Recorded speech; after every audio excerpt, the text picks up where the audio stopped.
Programang ito ay rated SPG, striktong patnubay at gabay ng magulang ang kailangan. Magtatagpo na nga ang dalawang lola ni Tanggol. Ang lola niya na si Tinding at ang lola niya sa side ng ama niyang si Ramon. Ito ay si Doña Bitina Caballero. Magagawi ito sa Quiapo at mau-hold up.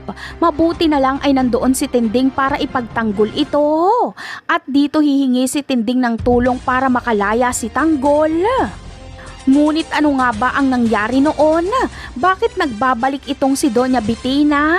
Malamang ay ang pagbabalik nitong nanay ni Ramon ay para maghiganti kay Don Julio. Si Doña Bitina kasi ang tunay na nanay ni Ramon at sa pilitan sa kanyang kinuha ni Don Julio si Ramon. Dating katulong nila Don Julio si Bitina noon. Nagkagustuhan sila at may nangyari sa kanila. Hanggang sa nabuntis si Bitina at isinilang na nga si Ramon.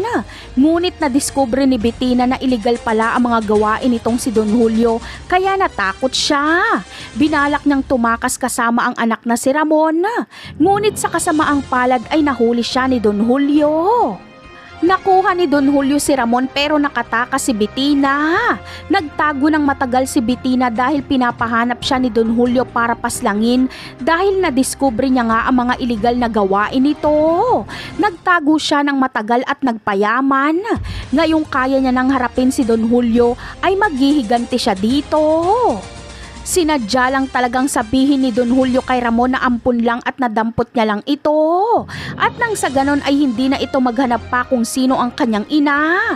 Mapapansin naman natin ang trato ni Don Julio kay Olga at Ramon na magkaibang magkaiba. Halatang anak niya nga si Ramon at si Olga ang sampid.